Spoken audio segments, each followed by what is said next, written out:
সবাইকে জ্ঞানপীঠে স্বাগতম। আমি দেবযানী ব্যানার্জি।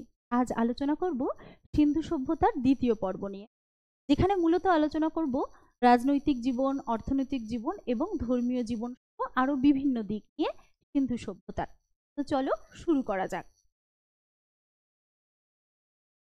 প্রথমে দেখে নেওয়া যাক সিন্ধু সভ্যতার রাজনৈতিক জীবন সম্পর্কে। দেখো, সিন্ধু সভ্যতা হলো একটি প্রায় ঐতিহাসিক যুগের সভ্যতা, যেখানকার রাজনৈতিক জীবন সম্পর্কে আমাদের জানতে গেলে সেখানকার প্রত্নবস্তু এবং বিভিন্ন সিল দেখে আমাদের জানতে হয়। যেহেতু এখানকার লিপি আবিষ্কৃত হয়নি, সুতরাং সেই রাজনৈতিক জীবন নিয়ে বিশেষ যে স্পষ্ট তথ্য তা কিন্তু আমরা পাই না। কিন্তু যে দুটি পয়েন্ট আমি এখানে আলোচনা করব তা হলো, দেখো, এক হচ্ছে একই ধরনের ঘরবাড়ি, রাস্তাঘাট, ওজন এবং মাপ।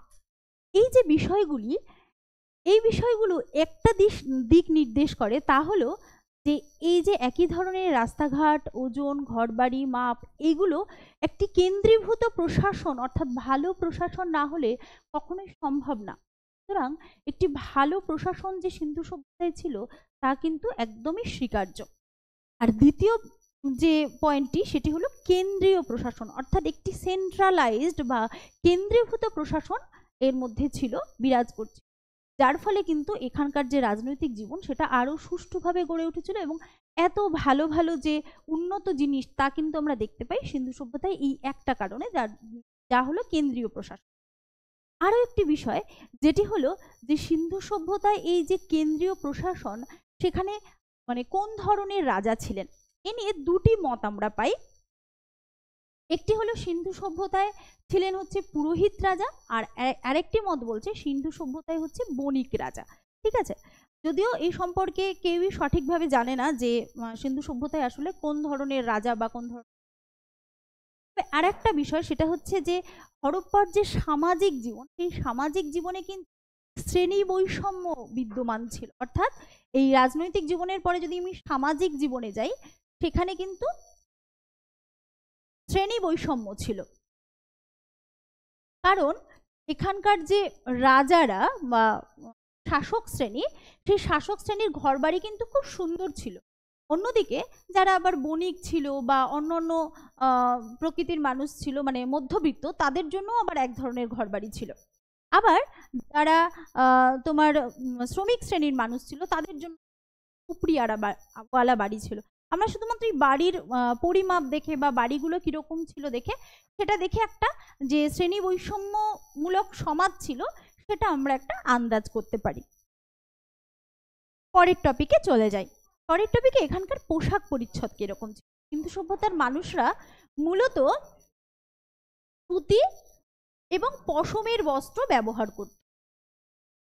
ঠিক আছে, সুতি এবং পশমের বস্ত্র ব্যবহার করত এবং তাদের ঊর্ধ্বাংশ এবং নিম্নাংশের পোশাক ছিল, এবং তারা গহনা হিসেবে তামা, ব্রোঞ্জ এবং সোনার গহনার ব্যবহার করত। এমনকি তারা কিন্তু প্রসাধন সামগ্রীও ব্যবহার করত, অর্থাৎ মানে সুগন্ধি দ্রব্য, হ্যাঁ, তারপরে ভ্যানিটি ব্যাগ, হ্যাঁ, ভালো অলংকার, এই ধরনের মানে রীতিমতো তারা ওয়েল ড্রেসড আপ হয়ে কিন্তু নিজেদের জীবন যাপন করতো, যারা আর কি উচ্চ শ্রেণীর মানুষ ছিল। এখানে হরপ্পা সভ্যতার কিন্তু একটি আমরা সুন্দর গহনার নিদর্শন আমরা দেখতে পাচ্ছি। এখানে কিন্তু তামা, ব্রোঞ্জ, সোনার গহনারও নিদর্শন রয়েছে। আচ্ছা, এরপরে পরের বিষয়ে চলে যাই। পরের বিষয় হলো এখানকার অস্ত্রশস্ত্র কি ছিল। দেখো, এখানকার অস্ত্রশস্ত্রের মধ্যে কুঠার, বর্ষা, তীরধনুক এবং মুষলের ব্যবহার আমরা দেখতে পাই। এছাড়াও এই অস্ত্রগুলো মূলত তৈরি করা হতো যা দিয়ে, তা হলো পাথর, তামা এবং ব্রোঞ্জ দিয়ে।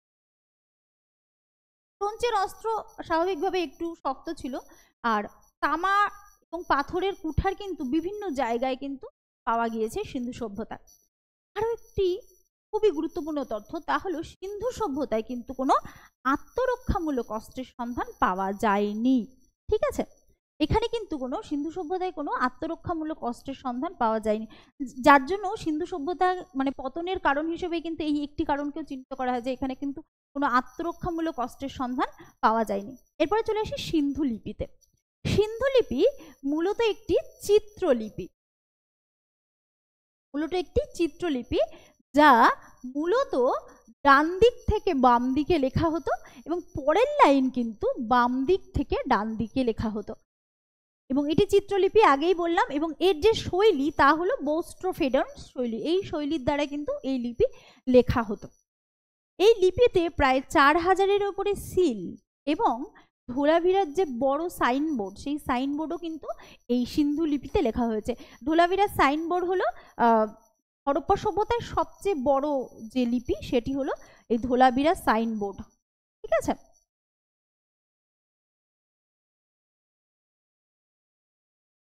ধোলাভিরার সাইনবোর্ড হচ্ছে সিন্ধু সভ্যতায় সবচেয়ে বড় লিপি আর কি, যেটা মনে করা হতো যে সেখানকার নগরবাসীদের জন্য এটা একটা ইনস্ট্রাকশন ছিল।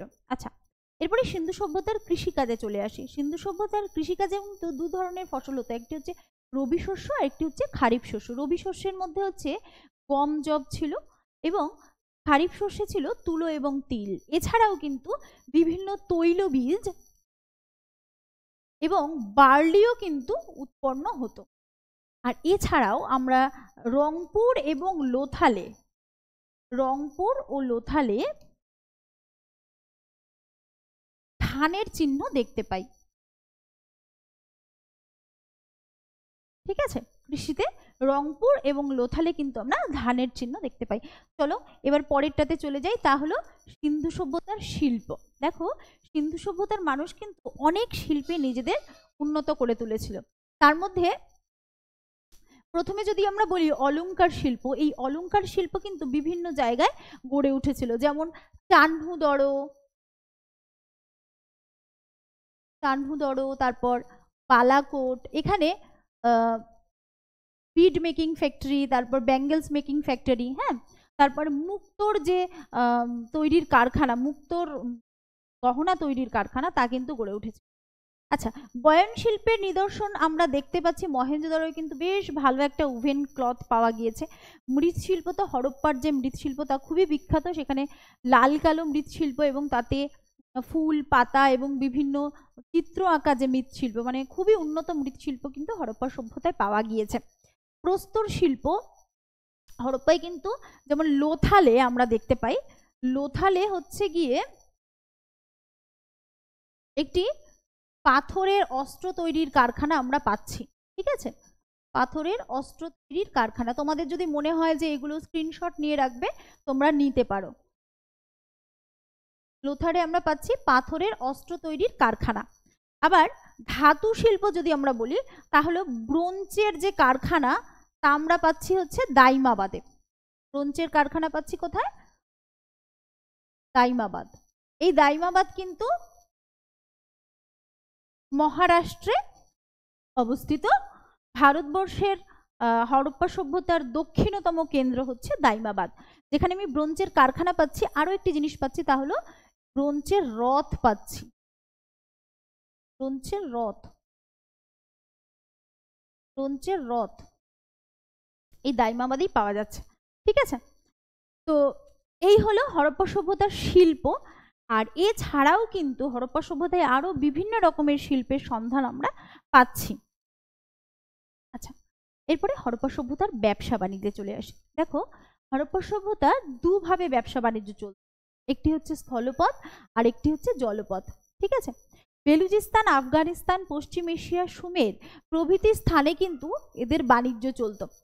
কি কি রপ্তানি আমদানি করতো? দেখো, রপ্তানি দ্রব্যের মধ্যে সুতি বস্ত্র, তামা, গজদন্ত এবং গজদন্তের জিনিস, আর আমদানি করতো সোনা, রূপা, দামি পাথর ইত্যাদি। ঠিক আছে, তার মধ্যে দেখো সোনা আমদানি করা হচ্ছে কর্ণাটক থেকে। ঠিক আছে, তামা হচ্ছে রাজস্থানের খেতড়ি, হ্যাঁ, এই ধরনের। রূপা আমদানি করা হচ্ছে ইরান থেকে। এভাবে বিভিন্ন জিনিস আমদানি এবং রপ্তানি কিন্তু করা হতো। পরের বিষয়ে চলে যাই, এরা কি কি যানবাহন ব্যবহার করত? উট, গাদা, সারি টানা গাড়ি, এছাড়াও 2 চাকা বিশিষ্ট বিভিন্ন ঠেলা গাড়ি তারা ব্যবহার করত, এবং জলপথের জন্য তারা কিন্তু নৌকা ব্যবহার করত। ঠিক আছে, এখানে দেখো সিন্ধু শিলে কিন্তু আমরা একটা নৌকার চিহ্ন আঁকা একটা সিল আমরা দেখতে পাচ্ছি। ঠিক আছে, আচ্ছা এছাড়াও আরো একটি গাড়ির সন্ধান পাচ্ছি, তা হচ্ছে এই যে খেলনা, একটি মাটির খেলনা গাড়ি, যা একটি 2 চাকা বিশিষ্ট গাড়ি। অর্থাৎ এই গাড়িগুলো যে ব্যবহার করা হতো তাদের যানবাহনের ক্ষেত্রে, তা কিন্তু মানে ভালোভাবেই প্রমাণ হচ্ছে। আচ্ছা, এরপরে চলে আসি ওজন ও মাপে। তাহলে হরপ্পার ওজন এবং মাপ হতো 16 গুণিতকে। 16 গুণিতকে তারা ওজন মাপ করতো। এখানে হরপ্পার আমলের বিভিন্ন বাটখারাগুলো আমরা দেখতে পাচ্ছি। এছাড়াও হরপ্পার বাসীরা ওজন এবং মাপের জন্য ডেসিমেল অর্থাৎ দশমিক এবং বাইনারি দনুক পদ্ধতি, দুটো পদ্ধতি কিন্তু তারা ব্যবহার করত। ঠিক আছে, আচ্ছা এরপরে চলে আসি হরপ্পার পশু পাখিতে। এরা মহিষ, ভেড়া, উট, বাইসন, বাঘ, ভালু, শূকর, ছাগল ইত্যাদি এখানে কিন্তু দেখা গিয়েছে। ঠিক আছে, পশু পাখি হিসেবে। আর এছাড়াও পাখির মধ্যে এরা কিন্তু ঘুঘু পাখিকে খুবই পবিত্র বলে মনে করা হতো। হরপ্পা সভ্যতায় ঘুঘু পাখি হচ্ছে একটি পবিত্র পাখি। ঠিক আছে, আচ্ছা আর এদের ধর্মটায় চলে আসি। হরপ্পা সভ্যতার মূলত যদি আমরা ধর্ম দেখি তাহলেও তাদের প্রকৃতি পূজা। তারা কিন্তু সেভাবে ঈশ্বর পূজায় যে বিশেষ বিশ্বাসী তা কিন্তু আমরা দেখতে পাই না। হরপ্পা মানে শিল তা প্রমাণ করে। তার মধ্যে হচ্ছে বৃক্ষ, জল, আগুন, সাপ, সূর্য, হ্যাঁ ইত্যাদির আমরা উপাসনা করতে দেখি। তার মধ্যে প্রধানত যে উপাসনার বিষয়টি দেখি তা হলো পশুপতি শিল। এই পশুপতি শিলের মধ্যে কিন্তু বিভিন্ন পশুর চিহ্ন আমরা দেখতে পারি, যেমন বাঘ, মহিষ, হ্যাঁ তারপর হরিণ, গন্ডার, এদের কিন্তু আমরা চিহ্ন দেখতে পাই। তারপর হরপ্পায় কিন্তু মাতৃমূর্তি আমরা দেখতে পাই, এই যে মাতৃমূর্তির যে চিহ্নটি সেটি, এবং তাদের একটি স্বস্তিকা চিহ্ন আমরা দেখতে পাই, যেটিকে আমরা যেটিকে মনে করা হচ্ছে যে সূর্য উপাসনার একটি চিহ্ন। অর্থাৎ এই স্বস্তিকা চিহ্নকে বলা হচ্ছে সূর্য উপাসনার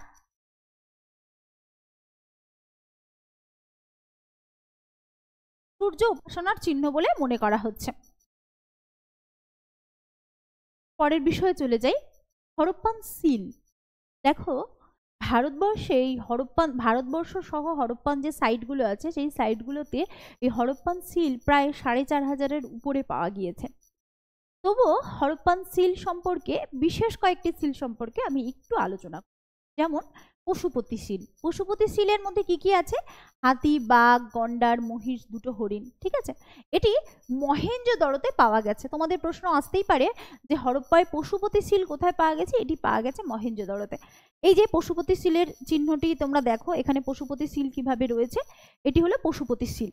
আচ্ছা, এরপরে আরো একটি সিল দেখি, সেটা হচ্ছে ইউনিকর্ন সিল, যেটা এক শৃঙ্গলা একটি পশুর চিহ্ন রয়েছে। ইউনিকর্ন সিলও কিন্তু খুবই ইম্পর্টেন্ট। এই যে ইউনিকর্ন সিলটি রয়েছে, এই ইউনিকর্ন সিলটি তোমরা দেখতে পাচ্ছ এখানে কিন্তু হরপ্পার লিপি খোদিত রয়েছে। ঠিক আছে, আরো একটি রয়েছে, সেটি হচ্ছে ভূমাতৃকা শিল। ঠিক আছে, যেখানে নারী যোনি থেকে বৃক্ষের জন্ম সেটি আমরা দেখতে পাচ্ছি। সেটির ছবি এখন আপাতত এখানে নেই, এই ভূমাতৃকা শিলটা থাকলে আমি দেখাতে পারতাম তোমাদেরকে। আচ্ছা, আরো একটি বিষয়, সেটা হচ্ছে তারা যে গাছের উপাসনা করতো, এই যে পিপল গাছ, এইখানে যে ছবিটা দেখতে পাচ্ছ, এই ছবির মধ্যে কিন্তু তারা এই যে অশ্বত্থ গাছের পাতা যে তারা কে পবিত্র মনে করতো বা অশ্বত্থ গাছকে পবিত্র মনে করতো, সেটা কিন্তু এই ইয়ে থেকে দেখা যায়। ঠিক আছে, আচ্ছা আরো একটি বিষয়, সেটা হচ্ছে যে হরপ্পার যে অগ্নিবেদীগুলো পাওয়া গিয়েছে, পরবর্তী হরপ্পান যুগে অগ্নিবেদীগুলো খুঁজে পাওয়া গেছে, যেগুলোর মধ্যে কালীবঙ্গান, লোথাল, বনওয়ালি, আমরি, নাগেশ্বর, রাখিগড়িতে অগ্নিবেদী খুঁজে পাওয়া গেছে। যে অগ্নিবেদীগুলো মূলত পরবর্তী হরপ্পান যুগের। এগুলো কি না, এগুলো মনে করা হতো যে ধর্মীয় উপাসনার ক্ষেত্র, ধর্মীয় উপাসনার জন্য এই অগ্নিবেদীগুলোকে ব্যবহার করা হতো। এই যে এখানে একটি অগ্নিবেদীর ছবি রয়েছে, তোমরা দেখতে পাচ্ছ এখানে কিন্তু অগ্নিবেদী রয়েছে। ঠিক আছে, তো এখানে ধর্মীয় উপাসনা করা হতো, কিন্তু এই ধর্মীয় উপাসনার মধ্যে আবার কিন্তু পার্থক্য আছে। যেমন কালীবঙ্গান বা লোথাল বা বনওয়ালিতে, কালীবঙ্গাল এবং বনওয়ালিতে বিশেষ করে এখানে কিন্তু কমিউনিটি অর্থাৎ সম্প্রদায়গতভাবে এই ইয়েগুলোকে আমরা দেখতে পাই, সম্প্রদায়গত অগ্নিবেদী আমরা দেখতে পাই। কিন্তু অন্যান্য ক্ষেত্রে আবার সেই অগ্নিবেদীর ধরন কিন্তু আলাদা। ঠিক আছে, পরের পৃষ্ঠায় চলে যাই। এখানকার যে সমাধিগুলো, কোন কোন জায়গায় কিরকম সমাধি ছিল। দেখো, হরপ্পা সভ্যতা কিন্তু মূলত একটা ভার্সেটাইল সভ্যতা, বহুমাত্রিক সভ্যতা। সুতরাং তার যে বৈশিষ্ট্য বিভিন্ন জায়গায় বিভিন্ন রকম হবে। সুতরাং সমাধির ক্ষেত্রেও কিন্তু এর বৈশিষ্ট্য বিভিন্ন জায়গায় বিভিন্ন। যেমন সুরকোড্ডা বলে একটি জায়গায়, গুজরাটের সুরকোড্ডা, সেখানে কিন্তু পাত্র সমাধির সন্ধান পাওয়া গেছে। আবার ধোলাভিরায় আমরা দেখতে পাচ্ছি মেগালিথ বিউরিয়াল। লোথালে রয়েছে ডাবল বিউরিয়াল, দুটো একসাথে সমাধি রয়েছে। মহেঞ্জোদারোতে 3 রকমের সমাধি দেখতে পাওয়া যায়, আংশিক, সম্পূর্ণ এবং পোস্ট ক্রিমেশন, অর্থাৎ দাহের পরে যে সমাধিটা। ঠিক আছে। হরপ্পায় দেখতে পাওয়া যায় R37, এইচ সেমেট্রি এবং কফিন বিউরিয়াল। ঠিক আছে, এগুলো তোমরা ভালো করে মনে রাখবে এবং চাইলে তোমরা স্ক্রিনশটও নিয়ে নিতে পারো। আচ্ছা, এরপরে চলে আসি হরপ্পার পতনে। দেখো, হরপ্পার মতো একটি বিশাল বহুমাত্রিক নগরকেন্দ্রিক সভ্যতার পতনও কিন্তু একদিনে হয়নি। ঠিক আছে, হরপ্পার যে বিকশিত পর্ব, সেই বিকশিত পর্বের পতন কিন্তু অনেক আগে শুরু হয়েছিল, কিন্তু লেট হরপ্পান ফেজ, যেটা টাইম পিরিয়ড ধরো 1900 থেকে 1300 BC, হ্যাঁ, সেখানে কিন্তু আবার পরবর্তীকালে কিছু সংস্কৃতি গড়ে উঠেছিল যার অবকাঠামো ছিল হরপ্পান অবকাঠামো। ঠিক আছে, কিন্তু মাঝে মাঝে তা হরপ্পার যে বৈচিত্র্য তার থেকে বেরিয়ে গিয়েছিল। তো বিকশিত হরপ্পান পর্বের যে ডিক্লাইন, সেটা কিন্তু এই 1900 বিসিতেই শুরু হয়ে গেছিল, অর্থাৎ 1900 বিসিতেই বিকশিত হরপ্পান পর্বের পতন শুরু হয়ে গিয়েছিল। দেখো, তার কি কি কারণ থাকতে পারে। প্রথমেই দিয়েছি জলবায়ুর পরিবর্তন। হরপ্পার প্রথম যে বিষয়টা, সেটা হচ্ছে যে হরপ্পার প্রথম সময়কালে কিন্তু একটা আর্দ্র জলবায়ু বিরাজ করছে। তার পরবর্তীকালে হরপ্পার জলবায়ুতে কিন্তু একটা আমূল পরিবর্তন আসতে শুরু করে, এবং সেই আমূল পরিবর্তনের জন্য দায়ী করা হচ্ছে হরপ্পার নগরকেন্দ্রিক সভ্যতাকে, যেখানে বৃক্ষছেদনের জন্য বৃষ্টিপাতের হ্রাস তত্ত্বের অবতারণা করা হয়েছে। বলা হচ্ছে অতিরিক্ত বৃক্ষছেদন এবং মাটি কেটে সেখানে পোড়া মাটির ইটের ব্যবহার করার ফলে এবং সেখানে বড় বড় বাড়ি তৈরি করার ফলে একটা পরিবেশের ওপর চাপ পড়ছে, যার জন্য বৃষ্টিপাত হ্রাস পাচ্ছে এবং ভূমিকম্প দেখা দিচ্ছে। হ্যাঁ, হরপ্পার বিভিন্ন কেন্দ্রে ভূমিকম্প হচ্ছে, বন্যা হচ্ছে। সিন্ধু নদীর গতিপথ পরিবর্তন হওয়ার ফলেও কিন্তু একটা বিরাট পরিবর্তন দেখা যাচ্ছে। এছাড়াও বলছে যে বহিঃশত্রুর আক্রমণ হচ্ছে। এই বহিঃশত্রুর আক্রমণ তত্ত্বটা আমরা কিন্তু মহেঞ্জোদারোর ক্ষেত্রে দেখতে পাই, এবং মহেঞ্জোদারো কিন্তু বন্যার ফলেও ধ্বংস হয়। ঠিক আছে, মহেঞ্জোদারোতে প্রায় বেশ কয়েকটি স্তরে কিন্তু বন্যার চিহ্ন আমরা দেখতে পাই। আচ্ছা, ভূমিকম্পের ফলে যে ইয়েটি ধ্বংস হয় তা হলো কালীবঙ্গান। ঠিক আছে, আবার যদি বলি আগুনে পড়ে ধ্বংস কোন কোন ক্ষেত্রটি হয়েছে, তা হলো কোটদিজি।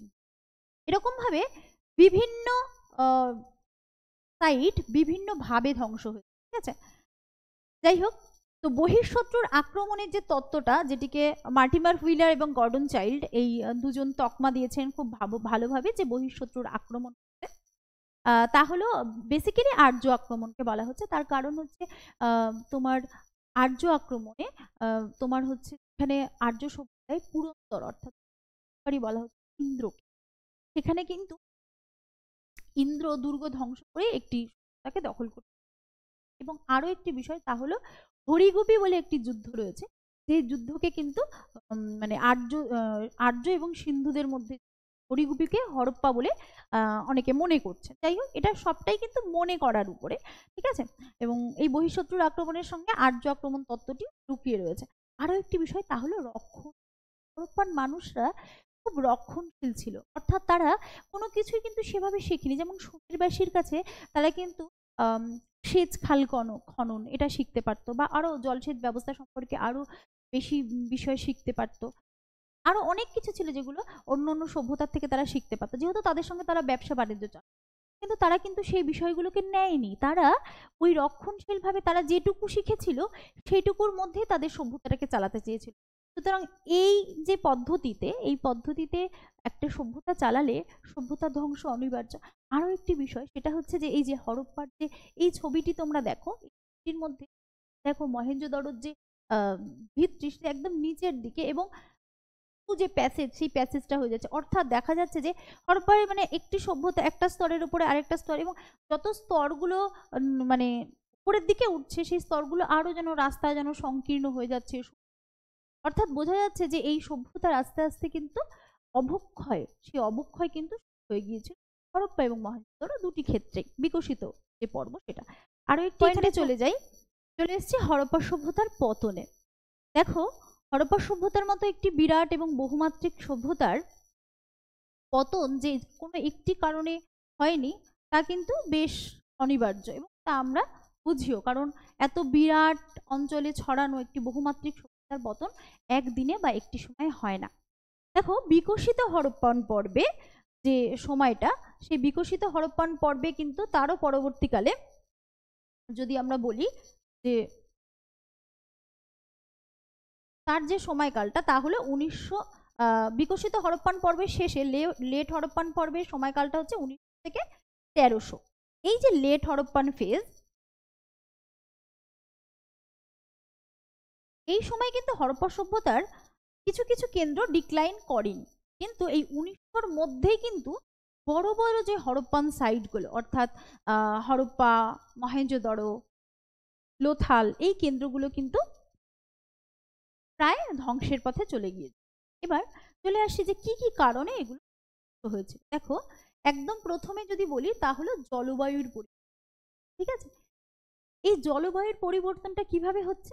একদম প্রথমে কোথায় আর্দ্র জলবায়ুর ফলে কিন্তু সিন্ধু সভ্যতায় কৃষিজ ফসল উৎপন্ন হয়েছিল, কৃত্য ফসলের ফলেই কিন্তু এত বড় একটা সভ্যতা বিকাশ। যে সভ্যতা একটি বিরাট জলবায়ুর পরিবর্তন কারণটি বিরাট অঞ্চলে শহর নির্মাণ, এবং তারপরে এখানের যে অঞ্চল, সেই অঞ্চল থেকে কিন্তু আমরা দেখতে পাই যে মাটি সংগ্রহ করে সেখান থেকে ইট তৈরি, এবং ইট তৈরির পরে যে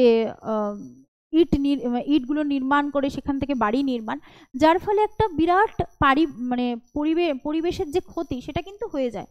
সেই পরিবেশের ক্ষতি হয়ে যাওয়ার ফলে কিন্তু বৃষ্টিপাত হ্রাস পাচ্ছে বলে মনে করা হয়, এবং তার সঙ্গে ভূমিকম্প হচ্ছে কোনো কোনো ক্ষেত্রে, যেমন এটি আমি বলি কালীবঙ্গানের ক্ষেত্রে কিন্তু ভূমিকম্প আমরা দেখতে পাচ্ছি।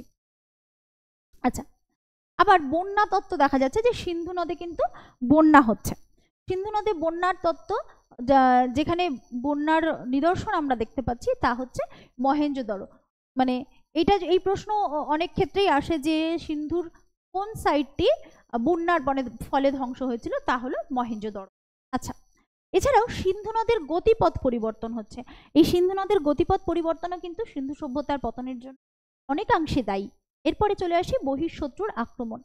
এই বহিঃশত্রুর আক্রমণ বলতে অনেকেই, বিশেষ করে মার্টিমার হুইলার, গর্ডন চাইল্ড, এরা কিন্তু আর্য আক্রমণকে বুঝিয়েছেন, এবং আর্যদের যে আক্রমণ যে তত্ত্ব সেটা আমরা কোথায় পাচ্ছি না, ঋগ্বেদে একটি কিন্তু হরিগুপি বলে একটি যুদ্ধে কিন্তু আমরা মনে করা হচ্ছে হরিগুপিকে হরপ্পা বলে। ঠিক আছে, এবং এছাড়াও আর্য আক্রমণ তত্ত্বকে মহেঞ্জোদারোর এই যে